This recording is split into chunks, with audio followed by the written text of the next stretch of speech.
beaucoup, chers panélistes. Merci beaucoup pour ceux qui nous suivent sur Internet, en live, sur la plateforme TDS. Merci aussi à vous pour votre suivi. On enchaîne directement et on prend l'envol encore une fois vers Paris peut-être, avec Jean-Philippe Timsit, qui est le président de Stratégie Digitale à EM Lyon Business School. Il est auteur, conférencier, et avec monsieur Jean-Philippe Timsit, on va aborder un sujet et une question: comment construire une stratégie digitale performante, surtout en se vendant sur la compréhension des audiences. Une thématique très importante: comment comprendre l'audience, comment servir cette audience, et on va avoir la réponse de la part de monsieur Jean-Philippe Timsit. À vous la parole. Bonjour à tous. Bonjour, j'espère que vous allez bien. J'espère que le son est bon et que l'image est tout à fait convenable. Effectivement, là, je suis en France.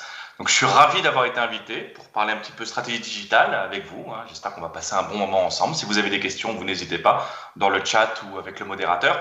Bon, la question est la suivante. C'est une question qu'on se pose tout le temps. C'est globalement, qu'est-ce que ça apporte la stratégie digitale ? En quoi la stratégie digitale, c'est une contribution qui est différente de ce qu'on fait depuis les années 30. La stratégie, ça date des années 30. Ça a été conçu à l'origine des économistes, ça a commencé à être enseigné à Wharton, puis ensuite à Harvard. Et les premiers vrais enseignants en stratégie étaient plutôt des militaires qui avaient œuvré sur les champs de bataille. Et on se disait, en fait, un marché, c'est un peu comme un champ de bataille. Donc, on va faire venir des militaires. Ils vont expliquer à nos dirigeants ce qu'on fait, le type de décision qu'on prend sur un champ de bataille. Et c'est comme ça qu'on fera de la stratégie. Bon, vous l'avez tous bien compris, le monde a beaucoup changé depuis. La stratégie s'est densifiée, elle s'est solidifiée. On utilise des théories maintenant qui sont plutôt solides.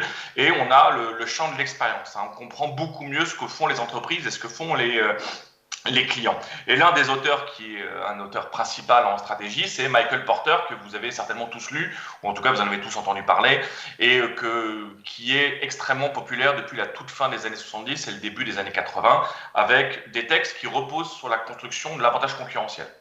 Lorsque Michael Porter nous explique ce que c'est que la stratégie, il explique que l'objectif de la stratégie, c'est de construire un avantage concurrentiel, et la première chose qu'on fait, lorsqu'on doit construire une stratégie, c'est on construit ce qu'on appelle le périmètre du marché. C'est qu'on liste les concurrents, on regarde la valeur totale qui est créée sur un marché, on regarde les parts de marché de chacune de ces entreprises. Donc on commence par analyser en fait la structuration de l'offre. Et là, quand je vous dis ça, ça vous fait bizarre en fait. Parce que quand je parle de stratégie et que je parle de structuration de l'offre, on se rend bien compte que c'est un raisonnement qui est assez obsolète. On se rend bien compte qu'il y a quand même un décalage entre ce qu'on lit dans les livres de stratégie traditionnelle, on va appeler ça stratégie traditionnelle ensemble aujourd'hui, ce qu'on lit dans les livres en stratégie traditionnelle, et puis ce qu'on expérimente soi-même quand on est sur les réseaux sociaux, ou quand on va sur les sites web, quand on lit les articles ou les livres, et quand on parle de data, de plateformes social media, de structuration de l'offre, des notions de persona. On voit bien qu'il y a un décalage quand même quand on lit Michael Porter et Igor Ansoff, et qu'ensuite on expérimente soi-même ce qui se passe en ligne aujourd'hui. Et ce décalage que vous ressentez, en fait, ce décalage, en fait, il est réel. Il est réel. La stratégie traditionnelle, elle est plus apte aujourd'hui à répondre aux vraies problématiques que se posent les entreprises aujourd'hui. Alors, il y a plein d'éléments sur lesquels repose ce décalage, ce shift, en fait. L'un des premiers éléments, c'est que lors des constructions de stratégie traditionnelle, en fait, on considère que c'est l'offre qui compte. Donc, l'entreprise offre aux consommateurs. Et le pouvoir de négociation des consommateurs, il n'est pas très élevé. Parce qu'en fait, les consommateurs ne sont pas trop informés.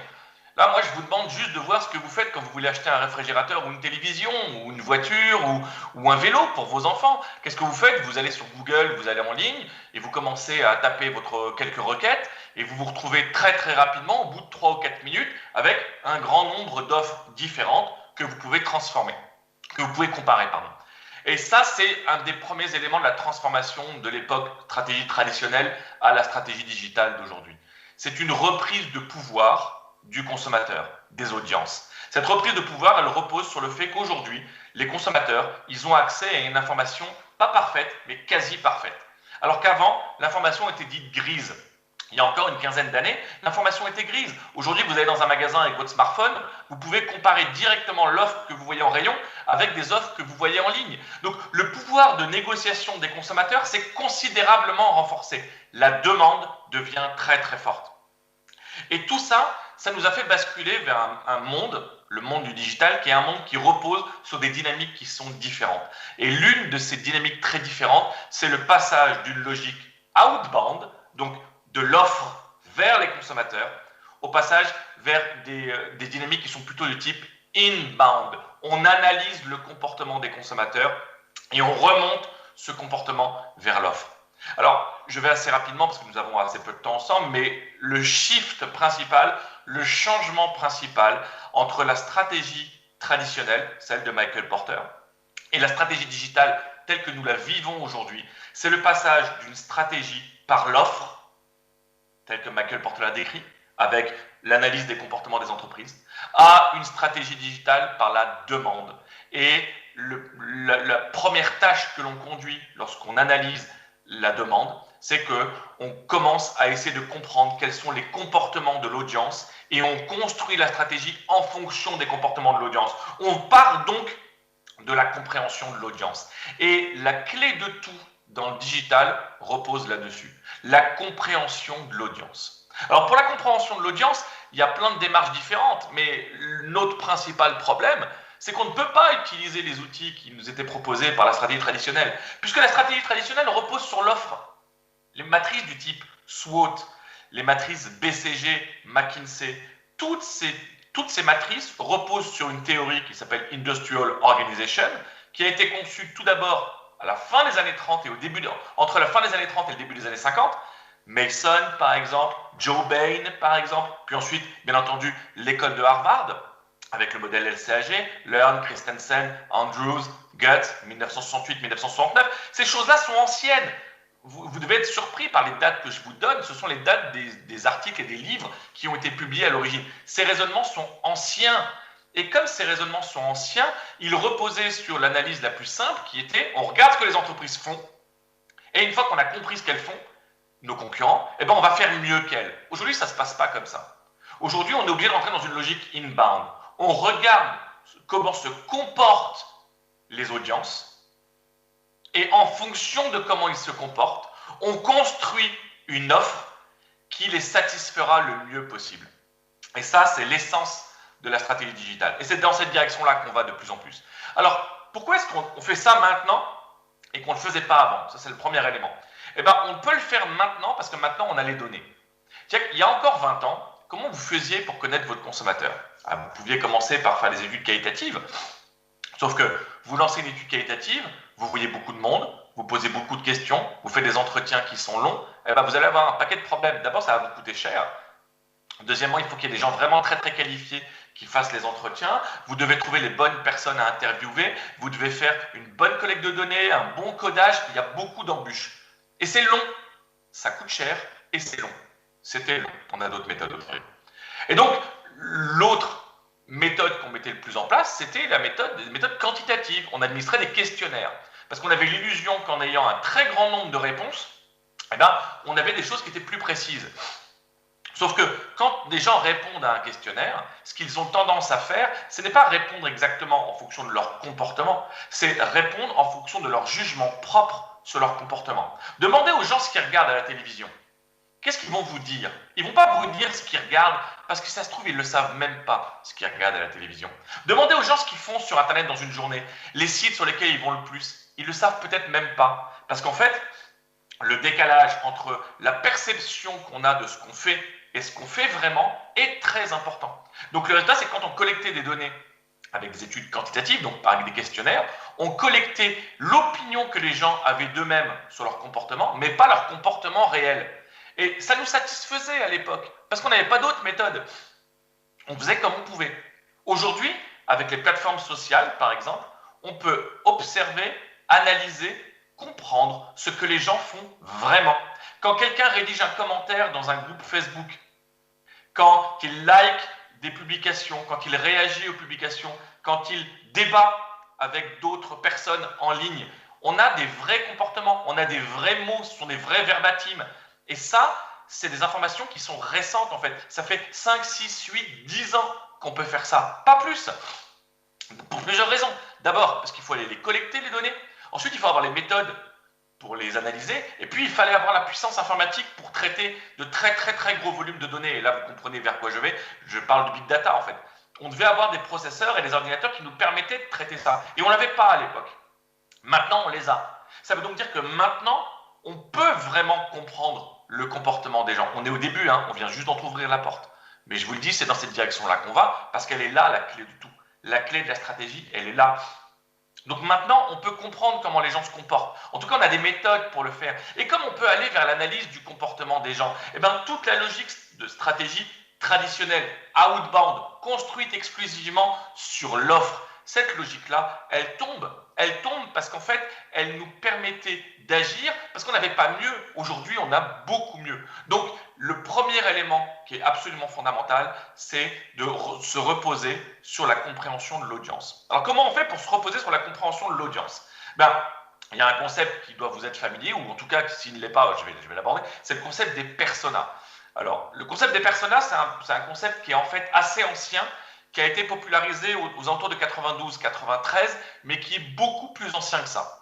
En fait, le concept de persona, il a émergé à peu près en même temps, sous un autre nom, lorsqu'on a commencé à parler de segmentation. La segmentation, on en parle depuis très longtemps, hein. On en parle depuis la fin des années 70 et le début des années 80.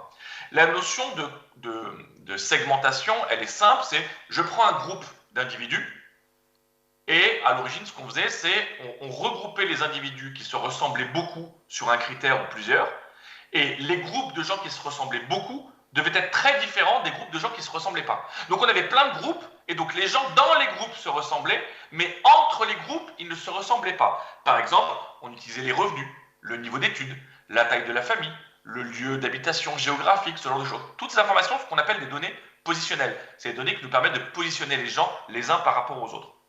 C'est ce qu'on faisait depuis longtemps. Le Graal, c'était de comprendre comment les gens prenaient une décision. Mais ça, on ne savait pas bien, ça. On avait du mal à savoir comment les gens prenaient une décision, comment ils décidaient, comment ils réagissaient par rapport à un stimulus. On ne savait pas bien faire ça. Comme on ne savait pas bien faire ça, eh ben, on utilisait les informations positionnelles, les CSP. Donc, il y avait les informations sociologiques, les informations économiques, et puis les informations géographiques. Okay, donc ça, c'était la segmentation.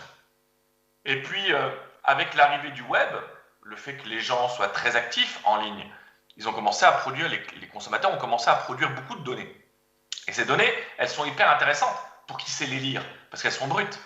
Ces données sont hyper intéressantes parce qu'elles nous permettent de lier beaucoup plus facilement ce que les gens font en fonction des émotions qu'ils ressentent. Lorsque vous voyez une vidéo sur Facebook, par exemple, et que vous réagissez à cette vidéo, l'information dont on dispose, c'est le stimulus qui vous a été envoyé, la vidéo, et on a un output.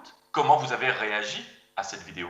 Vous l'avez liké, vous l'avez détesté, et c'est pareil sur YouTube, quand vous voyez une publicité.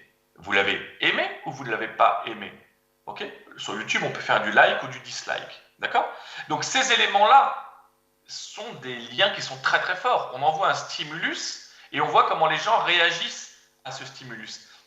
Ça nous produit des données qui sont extrêmement intéressantes. Je suis certain qu'il y a beaucoup de gens en ligne aujourd'hui qui sont experts de la notion de data, certains qui sont dans la salle, et très clairement, la notion de données est absolument fondamentale. Et cette notion de données qui est collectée, qui sont des données secondaires bien entendu, mais liées à des stimuli qu'on connaît, on envoie des stimuli qu'on connaît et on peut collecter une donnée de réaction à ces stimuli, ça c'est l'essence même de ce qu'on fait aujourd'hui dans le digital. Et ça, on ne pouvait pas le faire avant.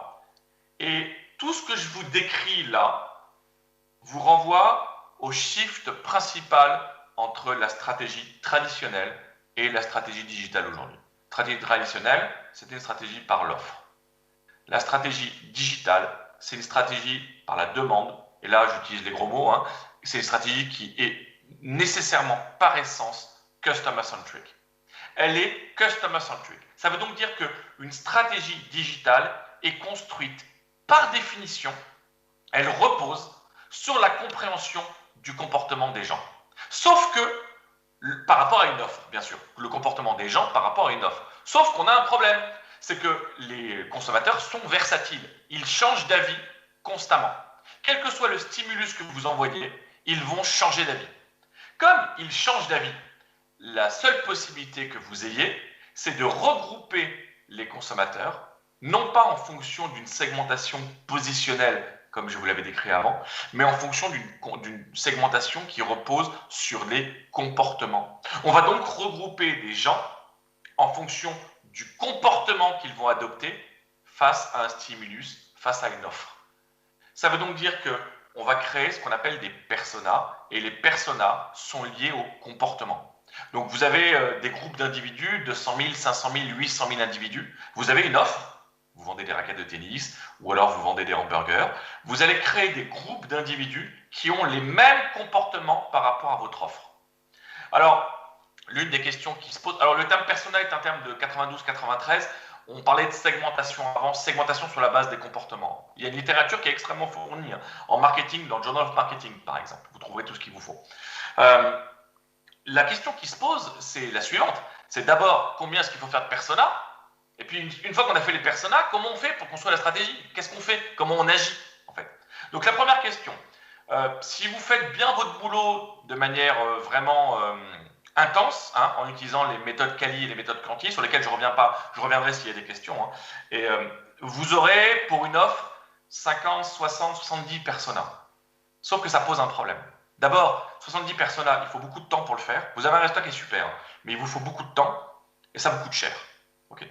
Donc dans la pratique, en général, on dit que pour une offre, avec 10-12 personas, on commence à bien bosser. Okay. Donc ça, c'est le premier truc.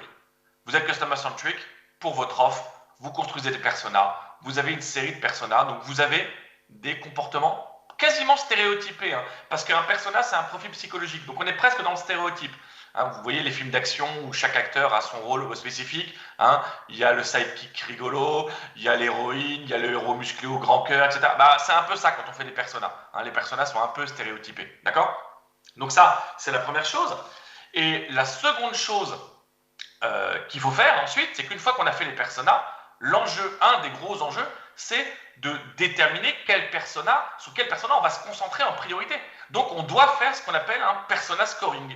C'est-à-dire que vous avez vos personas, vous les avez faits, vous en avez 10, 12, 15, vous devez les scorer, leur donner une note pour déterminer quel persona vous allez adresser en premier, vers quel persona vous allez diriger votre offre en premier. Et les critères que vous allez mettre en œuvre pour scorer vos personas, ce sont des critères qui sont liés à votre business model. Si vous avez un business model qui est lié à du volume, vous cherchez à vendre en gros volume avec un prix qui est faible, avec un business model de ce type-là, les personas que vous allez chercher en priorité sont des personas qui correspondent à une population importante. Vous cherchez du volume. Par contre, si vous avez une stratégie qui est en valeur, donc vous cherchez à vendre peu, mais à un prix élevé, là où vous avez un très gros taux de marge, vous allez chercher des personas, vous allez scorer vos personas en fonction du critère revenu disponible. Et donc, vous allez noter tous vos personas en fonction de ce critère revenu disponible. Dans la plupart des CRM, le persona scoring se fait avec des étoiles, une étoile à 5 étoiles. Et c'est un dispositif qui fonctionne très bien, qui est très rodé. Sur la plupart des CRM, les CRM qui coûtent très cher et d'autres qui sont beaucoup moins chers, on procède en général de la même manière. Certains fonctionnent avec des pourcentages, mais la plupart du temps, ce sont des étoiles.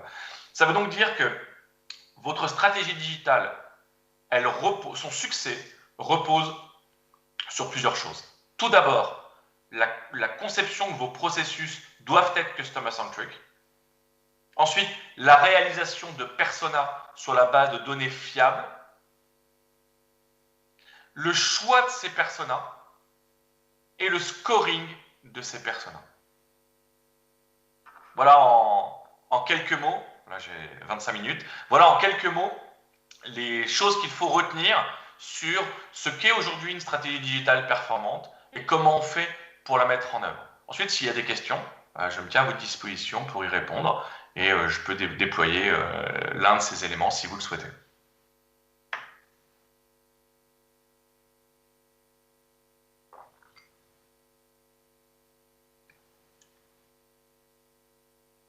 Vous êtes là? Monsieur Jean-Philippe Timsit, merci beaucoup. Merci Avec beaucoup plaisir. pour votre présentation. Je laisse la place à l'audience si vous avez des questions par rapport à notre sujet aujourd'hui, le sujet abordé par Monsieur Jean-Philippe Timsit, comment construire une stratégie digitale performante en se vendant sur la compréhension des audiences. Un des sujets et une des problématiques peut-être les plus chaudes en ce moment, surtout dans une phase de transformation digitale. Tout à fait.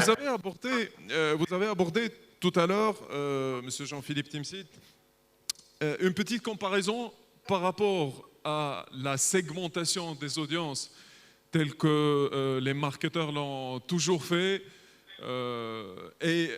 Aujourd'hui, le ciblage des audiences, surtout en utilisant les différentes technologies, la big data et surtout en utilisant l'intelligence artificielle. Aujourd'hui, s'il y a peut-être une question de la part de l'audience, mais moi j'en ai une en fait. Est-ce que vous trouvez vraiment qu'il y a un changement fondamental entre ce qu'ont toujours fait les stratèges ou les marketing stratégistes dans les années 90, début des années 2000, et ce qui est en train d'être fait aujourd'hui? Je parle d'un point de vue philosophique, non pas d'un point de vue outils de travail, etc. Les outils évoluent tout le temps, mais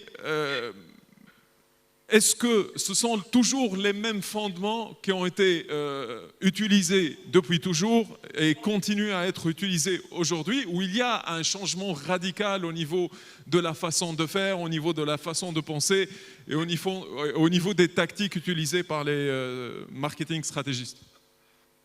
Alors, c'est une excellente question. Merci beaucoup. Hein. Bon, je vais vous répondre assez rapidement. Si vous voulez une réponse plus longue, vous pouvez aller sur ma chaîne YouTube où il y a peut-être 150 vidéos qui traitent de la question, des vidéos courtes. Donc, vous pourrez traiter tous les points comme les personas, la construction de la stratégie, ce genre de choses. Mais ce qu'il faut garder en tête, c'est la chose suivante. La stratégie traditionnelle, donc je vais vous répondre sur le plan conceptuel, hein, donc philosophique comme vous le souhaitez. La stratégie traditionnelle repose sur des fondements qui ont été produits entre la fin des années 30 et le début des années 50. Dans les années 50, donc à l'origine la doctrine est plutôt américaine. Dans les années 50, on rentrait dans une logique de plein emploi aux États-Unis. Donc toute la stratégie à l'époque s'est construite sur comment produire plus. Les foyers américains avaient de l'argent, ils dépensaient beaucoup, ils s'équipaient beaucoup. Le problème des entreprises n'était pas de trouver des clients. Une entreprise qui fabriquait des réfrigérateurs, son problème c'était de fabriquer le bon nombre de réfrigérateurs. La demande était extrêmement excédentaire par rapport à l'offre. Les entreprises ne produisaient pas assez. Donc tout le corpus théorique de la strate s'est créé là-dessus. En 1968, quand le premier livre traitant de SWOT est sorti, ce qu'on appelle l'école de Harvard, ça repose sur comment fournir le marché. Sauf qu'en 73, il y a la première crise pétrolière. 76, 78, 79, la seconde crise pétrolière. Et là, la logique s'est inversée. C'est-à-dire qu'à l'origine, la demande était très, très excédentaire par rapport à l'offre. Et là, on a basculé. Les entreprises étaient construites pour produire beaucoup, mais il n'y avait plus de clients parce que les foyers s'endettaient, parce que l'énergie, le besoin en énergie, a commencé à correspondre à 30-40% des dépenses. Donc les foyers s'endettaient pour payer l'énergie, ils n'avaient plus les moyens de s'équiper. Or, les entreprises s'étaient organisées avec des très grosses chaînes de production pour produire plus. Donc les entreprises produisaient trop, offre excédentaire, et la demande s'est effondrée. Et c'est comme ça que le marketing, l'essence du marketing et que la stratégie se sont créées. La question c'était, comment je fais maintenant que je produis beaucoup? Comment je fais pour trouver des clients?